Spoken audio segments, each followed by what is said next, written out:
I've seen them. I've seen murders, seen stabbings, seen a guy hang himself, seen 2 guys overdose on heroin. Jeez. I mean, I think anytime you put a needle in your arm, you don't know what's going to happen. Yeah.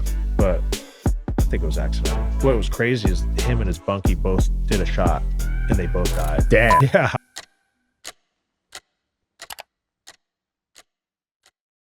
All right, guys. Owen Hanson here, also known as the California Kid, from USC Golden Boy to international drug kingpin. Thanks for joining us today, man. Hey, thanks for having me, Sean. Yeah, what a story. Glad to be here. High highs and low lows, but here you are now. Glad to be alive, right? Yeah. You're back on the come up now, right? That's right. Everyone loves a comeback. You excited for the new chapter? I can't wait, man. I'm just tasting the freedom. You know, I'm almost there. Yeah. 3 more months and I'll be out of the Federal Bureau of Prison halfway house. And you had a 255-month sentence, right? Yes. It was a battle and it took some finesse and we got here. Did you have to serve all the full amount or how did it work? No, I got some love in the court and you know, you'll be able to hear that later on in my my docuseries that's coming out. But it's an amazing journey and you know, the Lord was definitely looking after me. Did religion play a major role for you? Yeah, you know, the whole time you're wondering, is there a Lord up there? And you know, you're praying every night, and then finally that moment hits where you're like, wow, there is somebody up there that's looking after me. There's definitely a higher up. Yeah, I definitely believe in a higher up and a sense of purpose, right? Yes, for sure. I love that. Your story began at USC, right? 2 times national champ. Yeah, back-to-back national champs under Pete Carroll. Played with Reggie Bush, Matt Leinart, you know, Mike Williams, Sean Cody, you name it, Clay Matthews. And fuck, what an amazing time at USC. You know, never playing football in my life and walking onto one of the greatest football teams of all time in college. Yeah, legendary coach too. Yeah, legendary. Pete Carroll, legend for sure. A player's coach, right? Yeah, and just he's going to be at the Raiders now, and we need him. Yeah, you guys are lucky. But I think he will do well there. You know, he's older, but he's got it in him. Yeah. How did it feel seeing all your teammates go off in the pros, do their things? You know, that's where kind of my life took a turn, right? You know, you're seeing your buddies making millions of dollars and you're like, how can I compete? And that's where I got into organized crime. I was watching them going $20 million contracts. I'm like, okay, I'm going out to Vegas with them. They're buying bottle service. And I feel like I'm not throwing my weight, carrying my weight. And I'm like, you know what, it's time I step it up. And that's when I got into illegal bookmaking and started being a bookie for professional athletes, A-list celebrities. And I took it to the next level. And one day I eventually started taking bets for the Cartel. And that's where this thing took a turn. Did you know they were the Cartel at the time? I didn't know. You know, at the time I didn't know. I was accepting these bets from someone over in Mexico and I was getting duffel bags of cash dropped off. And I was like, well, this is a really good customer. Yeah. But I'm telling my sub bookie, you know, keep him happy, give him his 10% free play and whatever he needs from me, just let me know. Because I treated my business like a concierge service, you know. And that's what he did. This agent that worked for me, which we call a sub bookie, he just kept bringing those bags of cash. And I remember finally this guy from Mexico hit.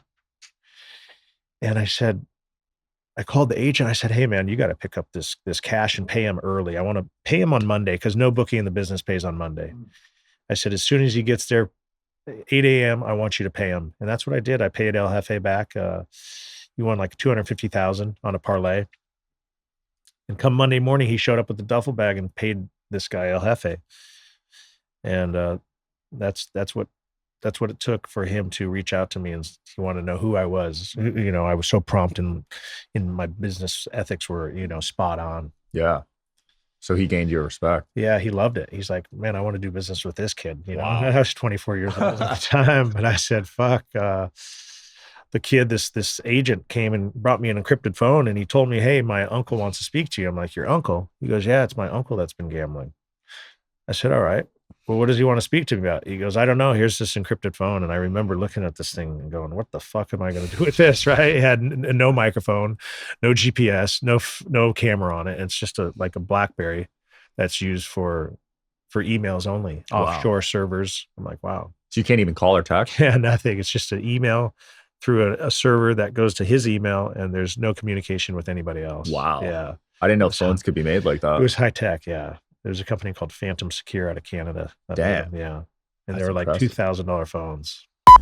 The Tri-Light from Therasage is no joke. Medical grade red and near infrared light with 3 frequencies per light, deep healing, real results, and totally portable. It's legit. Photo biomodulation tech in a flexible on-body panel.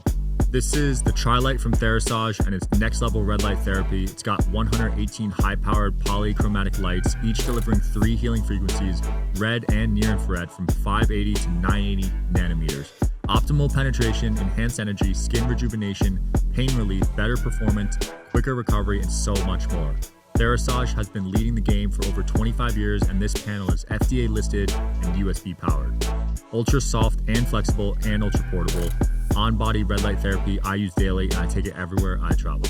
This is the Thera O3 ozone module from Therasage. It's a portable ozone and negative ion therapy in one. It boosts oxygen, clears and sanitizes the air, and even helps your mood. It's a total game changer at home or on the go. This little device is the Thera O3 ozone module by Therasage, and it's one of my favorite wellness tools. In the sauna, it boosts ozone absorption through your skin up to 10 times, oxygenating your blood and supporting deep detox. Outside the sauna, it purifies the air, killing germs, bacteria, viruses, and mold, and it improves mood and sleep with negative ion therapy. It's compact, rechargeable, and perfect for travel, planes, offices, hotel rooms, you name it. It's like carrying clean energy wherever you go. This is a Thera H2 Go from Therasage, the only bottle with molecular hydrogen structured water and red light in one. It hydrates, energizes, and detoxes water upgraded. The Thera H2 Go from Therasage isn't just a water bottle. It's next level hydration. It infuses your water with molecular hydrogen, one of the most powerful antioxidants out there. That means less oxidative stress, more energy, and faster recovery. But here's what makes it stand out. It's the only bottle that also structures your water and adds red light to supercharge it. It's sleek, portable, and honestly, I don't go anywhere without it. Back in the day, that's $600 a month service. Jeez. Yes. I guess you got to stay off the grid though, right? It's the only way. Yeah. So you were going down to Mexico a lot? Going down to Mexico, he started, asking me for little favors, right? Drop off 100,000 here, drop off $250,000 here. And every time I dropped off money, he'd give me 10% on top of it. Wow. Yeah. So I was like, why not? That's easy money. I already got the cash in the US. I'm one of the biggest bookies in the US. So I got cash everywhere. So for me, it's just a phone call away to drop off $100,000. And then for him to say, okay, where do you want $110K wired? Like this, right? Clockwork. Right. Like it's a no-brainer. If you can make 10% a day, you're winning. Yeah, and he needed someone like you because he couldn't bet in the casinos. They wouldn't allow him, right? That's right. He couldn't even come to the U.S. Oh, wow. And you got to remember, he's running, one of the biggest cartels in the world. So he has stash houses that need to be protected. He has people that work for him in the U.S. Who can he count on? He can count on me. I'm his payroll service. And for me, it was easy. I'm paying these guys that are working for him, and he's wiring me the money in Costa Rica where I have my sports betting office. Yeah. So it worked out. And when did things start going south? Because at one point you racked up $3.2 million in debt with them, right? Yeah, I got in debt $3.2 million with the cartel, man. Fuck. What a feeling that was. You're like going, okay, what do I do now? Do I put a gun in my mouth and give up, or do I pay the guy back? And as an honorable bookmaker, I did the right thing and I paid him back the 3.2. So you had the cash on hand? Yeah, no, it took time. He made me go to work for him. Damn. Yeah, I had to work for him, and I had to transport cocaine all over the world for him. And how did that happen though? Like, did he just win a bunch of bets? No, I started laundering money for him, and he asked me to launder some money. Yeah. And I reached out to a guy that was in this gambling business that laundered money, professionally through the blackjack tables. And I reached out to this guy, Robin Hood, and he says, yeah, I'll launder the money. Whatever you want me to launder, I'll charge you 25% vig. So if I gave him $1 million, he'd give me $750 back. And that was his way of making his living. So, I gave him 1.5 and he laundered it perfectly. He took his percentage and then he laundered it through the blackjack tables, and he got a check at the end and he'd cash it out in Vegas and he'd bring me cash. Fast forward, 6 weeks later, he's asking me if he wanted to launder some more money. And so I gave him, at the time, $2.5 million. And he laundered that money and he ended up losing all of it. Whoa. Yeah. And the same day, one of my runners got picked off with $700,000. The same exact day. So in one day I lost $3.2 million, and it wasn't my money. It was the cartel's money. So it was a mess, Sean. I'm not going to lie, man. I was, my life was over, and I said, I didn't even lose the money. It's like, it's just a gambler that lost the money. Right. But my face was on the line and I did the right thing. And I met him in Mexico and I told him what happened. He says, you don't owe me 3.2 million anymore. He goes, you owe me $4 million. I'm charging you interest. Oh God. And I said, you can't argue. At least I'm alive, right? I told myself at least these sicarios behind me didn't put a bullet in my head. And I accepted it. And I said, I'll go to work for you, whatever I need to do to pay you back, because I'm a man of my word. Did you walk into that meeting like, this might be it? That meeting, I thought it was over, right? I popped some Xan and took a couple of bike and then took a shot of GHB and I walked across that border in Tijuana and I was like, this is it.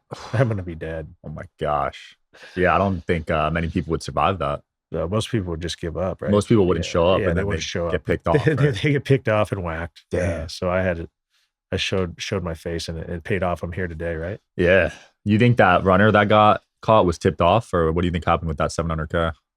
Yeah, he got tipped off. He got tipped off by the gambler. Actually called the police and said, "Hey, this guy Owen's got a gun. Can you please check his room?" And we had a hotel room, and they came. One of my runners was on the way to the hotel room, and 4 police stopped him in Australia. Shit. Picked off the 700K, and shit hit the fan after that. So not only did he scam you of 2.5, he snitched on the 700. That's right, 3.2. Wow. In one day. What happened to that guy?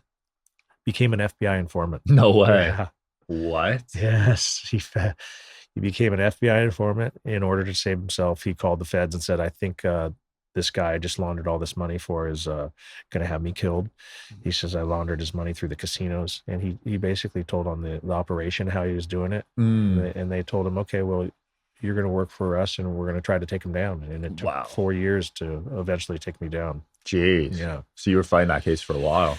No, this was on the street. I'm working this 4 years. He's working on the street trying to bust me with the feds. Oh, so that's how it was. Yeah. And did you know that? Or? I didn't know. The whole time I'm just trying to pay back this cartel boss. Yeah. So was he hitting you up at all? Yeah, calling me, hey, how can I help? I'm going to launder the money. I'm going to pay you back whatever I can do to pay you back that money I owe you. Don't worry, I'm going to get you every penny. Let me make a deposit in your bank account. Like I knew something was up because you don't talk on the phone like that, right? Yeah. You don't say, hey, let me clean some money for you, right? You go meet me in person and tell me. Right. We're not talking about laundering money on the phone. Yeah. So that's illegal. He was wired. Yeah, he was wired. So you were moving smart. I was trying to move smart, not smart enough, right? Yeah. You can't beat the feds. Right. When you were finally sentenced, what did they end up catching you with? They finally were able to prove that I moved a ton of cocaine to Australia. How'd they prove that? Just through encrypted messages, informants. They had a lot of people on my case that there was a 23-man indictment. So a lot of people that work for me were able to confirm a lot of numbers. A couple of people on my case ended up dying, killing themselves. Yeah. It was a wild story, man. Damn. Yeah. 23 people. Yeah. Jeez. You had a big team, huh? We had a syndicate, right? Jeez, man. What a change from USC football to that. Yeah. I mean, that's crazy. Who would ever thought, this was the life that I was going to end up taking. But, I came from a son of a construction worker. I never thought in a million years that I would fall down this path. And I'm just blessed to be alive. Did you like the lifestyle? Did you enjoy it? Were you waking up feeling nice every day? Listen, I didn't like the lifestyle. I love the lifestyle, right? It was amazing. You're flying private jets and driving the nicest cars, and you have security that are armed with AK-47s, and everywhere you go, you're treated like this kingpin, right? But at the end of the day, I get out of prison and I realize I don't have to look over my shoulder anymore. And that feeling right there is like the biggest relief. When you're doing illegal activity, you know that one day you're going to get caught. If you don't get caught, you're going to get killed. Right. So that was the feeling of anxiety that I couldn't stand, like knowing that I'm breaking the law, and one day I could probably go to federal prison, and that's what happened. And you were always on edge. Always on edge. Always taking Xanax. Always drinking. Always taking any kind of drug I can to put me at, halfway. Were you on edge in prison too? To be honest, prison was more peaceful for me because now it's like, okay, I'm done working. It was a relief, right? Yeah. And it was time to rehabilitate. I've been partying my ass off for the last, 10 years. And it was like, okay, finally I can recover, rehabilitate. I went to school, got my master's degree, ended up writing my book, The California Kid, and, working on the story of my life. Yeah. And it was one of those things. It was like, okay, this ain't that bad. It's at least I'm alive still. And when you're in prison, people are like, okay, how do you do it? And people don't realize that the way I did. I hope you guys are enjoying the show. Please don't forget to like and subscribe. It helps the show a lot with the algorithm. Thank you. It is my mind was not in prison. Only my body was in prison, because I made every day feel like I was out in the real world. Wow. I'd work out in the morning. I'd go to school. I'd had a job. I had a hustle. You know, there was things I did to keep busy. And every night I went to bed at 9 o'clock and I was exhausted. I was like, wow, I made $20 a day. But in prison, that's a lot of money, right? And then eventually I made $100 and then 150. And I just started to learn a business in prison that was basically monetized by selling protein ice cream. Protein ice cream? Protein ice cream, yeah. Huh. I learned to make protein ice cream in prison. And that was my hustle. And everyone called me the ice cream man. Yeah. How'd you keep it cold in prison? So there's this way you keep things cold, and it's with salt. So they don't have refrigeration. So if you have ice, which we can get ice, and if you have salt, you put it in a mop bucket, which is what we use to clean the cells. Yeah. You throw the ice in the mop bucket, and you take your protein shakes and you put it inside the mop bucket with the ice, and then you throw salt on top. And when you shake it for like 15 minutes and let it sit for about 4 hours, it turns into ice cream. Really? And no one knows. Yeah. Wow. And I discovered it one day on accident. My cellie's like, just throw some salt on there and I'll keep it colder. And I got back from my workout and it turned into ice cream. Like, holy shit. Crap. I said, I'm onto something, right? You were the ice cream plug. Yeah. Let's go. So I became the ice cream, from cocaine to ice cream. You know, it's just a different product. That's cool, man. Did the cartel have your back when you were in prison? Yeah, a lot of respect, right? You know, I remember getting there. A lot of people said, "Bueno, mucho gusto," which means white boy, nice to meet you. I've heard so many things about you, right? And I remember one group of paisas from Sinaloa. They wrote this corrido about me, and it's like a folk song. And that was pretty cool to have a song written about you. That's awesome. Yeah. Did you get caught up in any cartel wars? Were there beefs going on? No, the only time I ran into something, my boss from Mexico had some beef going on with another cartel in Texas. And yeah. he wanted me as the businessman to go pick up $1 million for him. So I had to fly to Mexico or I had to fly to Texas actually and pick up $1 million for him on a private plane, just because he couldn't pick it up. Damn. But hey, I'm getting 10%. I don't care. Yeah. 100K right there. 100K right there. And a free flight on a PJ. That's right, on a PJ. I didn't know there was cartels operating in Texas. Oh yeah, they're right on that border. Really? Yeah, you got to remember the Zetas are over there. So it's right on that border of Brownsville, the private airport right there. Damn. Yeah. I had Ed Calderon on the show. Okay, yeah. You know him? Yeah, I've heard of him. Yeah, cop in Tijuana. Yeah, that's right. Crooked cop. Was he crooked? I think that's what I heard. Oh, wow. Yeah. He didn't mention that on the podcast. Of course. Yeah. That's funny, though. I mean, if you think about it, how do you survive as a cop in Tijuana, though? Yeah, you got to be crooked, they're right? All getting paid, right? Yeah, like, there's no way. I remember working with the cartel in Mexico, right? Driving in these bulletproof cars, and we get pulled over. It's like, okay, here you go. Like, really? Let us go. Yeah, it's just they love American money. Yeah, they got more authority there than they love that $100 bill. Yeah, that's nuts. Did you like Mexico more or the U.S. at the time? Man, I love Mexico. I just like the food. I love the women. I love the feeling of power, like just being able to be driven around in a bulletproof car and have sicarios working for you. Like you have an entourage, right? And that power was awesome. But at the end of the day, you're still worried that you're going to get killed. So I'm glad it's over. Yeah. Not a lot of people escape the cartel, man. No, usually you end up dead. Yeah. I mean, look at everyone that works for them. They're dead or in prison. Yeah. Yeah. The U.S. is really going after these guys now, right? They got Miles Zambada, Chapo, all Chapo's sons. Yeah. They're cracking the whip. It's crazy. Yeah. I remember seeing Chapo escape a few times. When I was a kid. He's a legend for that, man. He figured out a way, right? Dude, the laundry. How was that laundry where they put him in the laundry basket and pushed him out? Oh, brilliant. Yeah, brilliant. Yeah. And the underground one. The tunnel. Genius. Yeah. That's some movie stuff. Hey, that's when you know you have a lot of money. Yeah. Right? To be able to pull that off. That was a $30 million tunnel. Damn. Yeah, they had to buy the property next door. Holy crap. And that tunnel cost $30 million. That's he came right through that shower vent. That's nuts. Amazing. You think they would have been able to get away once he got out? They got him. It's hard. He was a ghost, and then he wanted to go talk to Sean Penn, right? Yeah. that was just stupid. Yeah. Plus, I heard being on the run is just so bad for you mentally. I've had a few guys on the show talk about it. I've heard. Yeah. I've heard a couple guys on the run. It puts a toll on you, right? Yeah. You age. Absolutely. You probably got offered some deals to snitch, right? Yeah, you know, right when you get there, they say you want to go work with us on the street and take down the cartel, and that's when you say, okay, you want to kill me and my family? It's not going to happen, right? Yeah. We're not taking down the cartel. It's never going to happen. Has someone turned on the cartel before? Yeah, they end up dead. Damn. Chino Anthrax. He was a sicario for the cartel. He was a hitman, and Chino Anthrax. 6 weeks after he got out of prison, he went on house arrest, and he ended up missing in Mexico. That's quick. Yeah, 6 weeks. That. Yeah, gone. Jeez. Yeah, they have too many numbers out there. There's just no way he could go back to Mexico. Yeah, soldiers. Why would he pick Mexico? He thought he was going to a birthday party to celebrate his one of his family members' birthday parties, and he thought he was good. They probably told him, "Yeah, you're good. Don't worry. Come down." Right. And they said they got him and his sister in this BMW X5 and had the whole car shot up. Jeez. Yeah. That's nuts.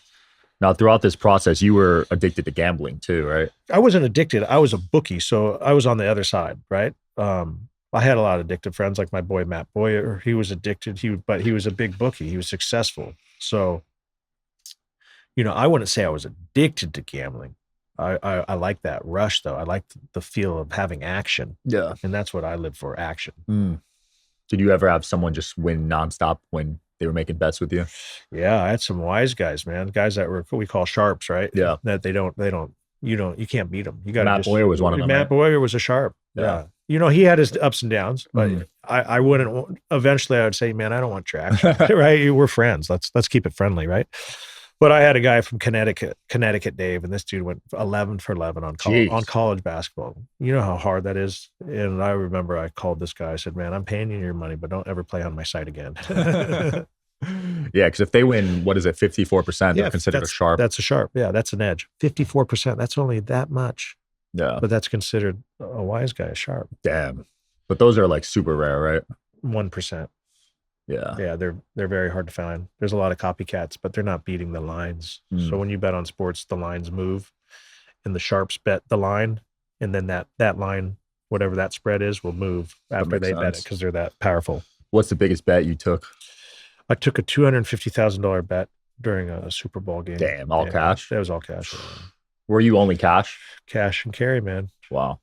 I wish I would have took some crypto back then, man. I would have been sad, man. I would have came out. Everyone's like, didn't you take bets in crypto? I said, man, that was before our era. Yeah. Right? Crypto got big. I remember hearing about it. My manager one time called me and says, hey, this guy wants to pay in crypto. I said, I don't want to fucking take crypto. Oh my gosh. I know nothing about it. It was like $1 a coin back then. Bitcoin? Yeah. Could you imagine if I would have took it and just stored it away? You would have been a billionaire. Yeah. Because it's 60,000 now. It's ridiculous. And it used to be 100,000. I know. Could you imagine? One day it'll be 250. Of course. I'm watching it. I love the platform. It's amazing. I like it for just easiness. It's like you're not going to the bank. You don't have to worry about a wire fee. Yep. It's just like, it's done. Yeah. For you, it would have been great because international trades. I wouldn't have got caught in Australia. Yeah. I wouldn't have had to use this money launderer. You wouldn't even have to shown up. You could have just sent it from your bedroom. It would have been awesome. Yeah. Would have been a game changer. I bet a lot of drug guys now use it. Oh, 100%. No doubt. Because flying cash is dangerous. You can't do it. Right? Yeah. You get caught, you're done. Yeah. More than 10K, they flag you.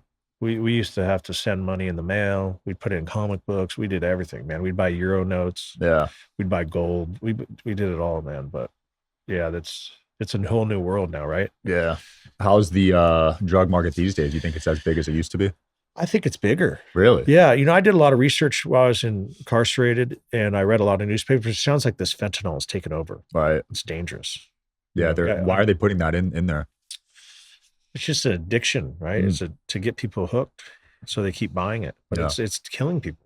I was with a guy. He was working for the Anaheim Angels, Eric Kay, and he got 22 years because he gave some Oxycontin to one of the players, a pitcher, and the guy took it and died. And they found out that the Oxycontin was laced with fentanyl. Whoa! And they charged this guy that worked for the program, Eric Kay. They gave him 22 years. And to, you know, in all due respect, they're both doing the drug together. It's not like he tried to kill him. Right. You know? Yeah, that's a tricky one. Because he took it to trial. You don't take it to trial. You don't? No, you always settle. You settle. You can't beat the feds. If they're taking you if they've arrested you, you're going down. Yeah. 98% conviction. You know about it. Yeah. Yeah. He got a deal that I think they offered him like 5 years. He's like, no, I wasn't guilty, man. Damn. You'd take the 5 years. Now he's in there for 22 years. I was in prison with him in Colorado. Oh man. Yeah, Plus sad. 22, plus he spent way more money than he would have if he just settled. Lawyers, he's already, 48 years old. Like, come on, take the 5. Yeah. How many people did you see mentally destroyed in prison? Like they just gave up on life? 90%. Damn. Just ruined. That's high. I see the ones that are the most strong are the guys that are in there for life because they know that's their life.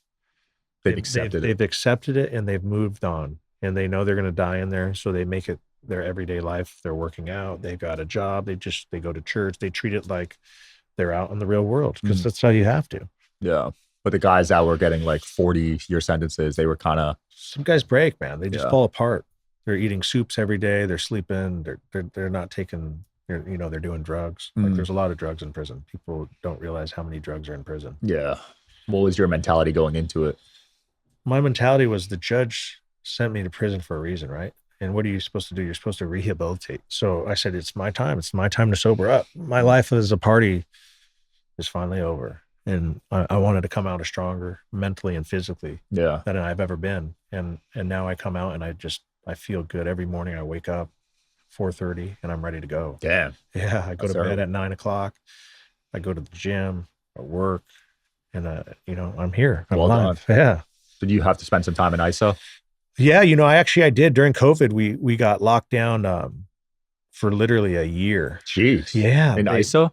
Well, it was ISO. It turned into ISO. So I was in a 6x8 cell and everyone got locked down. Yeah. We could shower twice a week. Jeez. And they fed us box lunches through the tray slot. So it was ISO. Like people are like, oh, that's not ISO. No, that is isolation to its max. It's the same as going to the shoot. So for me, it was like mentally, it was hard. And that's when I started to write the book. I said, I got to do something with myself. Yeah. Like, where did this story start? Let's start writing. And that's where it began. Dude, ISO's no joke. They've done a lot of studies on how it destroys the brain. Yeah. There's a few people that have showed, I think Mr. Beast or somebody showed, you go in this isolation and just try it for like 11 days. See what happens to you. Yeah. You're going to lose your fucking mind. People can't stand a few days. It's insane. There's people that have done years. I got a friend that did 12 years in ISO. It was solitary confinement. Shot caller for the Aryan Brothers. Beast, man. Yeah. Could you imagine? No. He said he was going fucking nuts in there. You can only do so many. Yeah, you can only do so many push-ups, right? The brain will go crazy, man. Like the mind is very powerful. They try to break you. Yeah. That's the whole point. Yeah. Did you feel like you were broken at a certain point in there? During COVID, I felt broken, right? And I just kept going, man. I was like, okay, you can only talk to your bunkie about so many things, right? You're like, you're getting bored, right? You don't have anything to do. You've read every book in the whole block. So it gets old and repetitive. And I tell people it's like Groundhog's Day every day. Did you get along with your bunkie? Yeah, most of them. I've had a couple bunkies that, we bump heads. Like he's standing up to pee. And if you're in prison, you sit down to pee because you don't want that spray to hit your bunkie when he's sleeping or lying on the bottom bunk. It's right next to the bunk bed. Yeah, it's a respect thing. It's a respect, yeah. Yeah. Any fights? I've seen them. Seen murders. Seen stabbings. Seen a guy hang himself. Seen 2 guys overdose on heroin. Jeez. Yeah. Intentionally or accidental? I mean, I think anytime you put a needle in your arm, you don't know what's going to happen. Yeah. But I think it was accidental. What was crazy is him and his bunkie both did a shot and they both died. Damn. Yeah. So it must have been laced or something. Probably was laced. Probably Holy fentanyl. crap. That fentanyl was spreading wild in the prison systems. You think it's still like that these days? I don't know. It's been about 16 months since I've been there, but I'm sure they're still getting it in. Yeah, that's not too long. Yeah, it's probably still getting in. But now you said they're switching to like an electronic system, right? Yeah, inmates now have tablets and they're doing visits through the tablets because they don't want to bring the drugs. People are bringing drugs in through the visits. So they want to stop that. Yeah. And the prisons are trying to change the way people see their family with tablets, and it's like an iPad kind of. Yeah. I mean, shit, it must be tempting if you're just bored sitting around all day if you get offered some drugs, like nothing better to do. You know? I think a lot of people feel that way. It kills time, right? Yeah. But I knew I was going to prison to get better, get sober. So it didn't cross my mind. My new drug was working out, trying to eat as healthy as possible, right? Is that even possible? It's hard. I would eat 7 mackerel a day. Damn. People are, what are mackerel? Mackerel are those things that you fish with, right? It's Yeah, bait. yeah. It's bait. It's the cheapest fish that you can buy. It's $1 a pack. So that's the only way you can afford to eat. If you buy 7 mackerel a day, that's like $7. Are these the cans or just? They're in a packet of foil and you drain Yeah. them. But you only can spend $360 a month on food. That's Wow. that's the limit. That's it. That's it. That's So nothing. you gotta, compartmentalize everything that you eat. And I map out my whole day like a meal prep.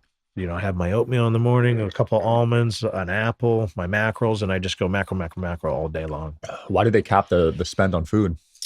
Because then what happens is people start using it to gamble, to buy drugs. So they put a cap so people can't keep doing that and spending.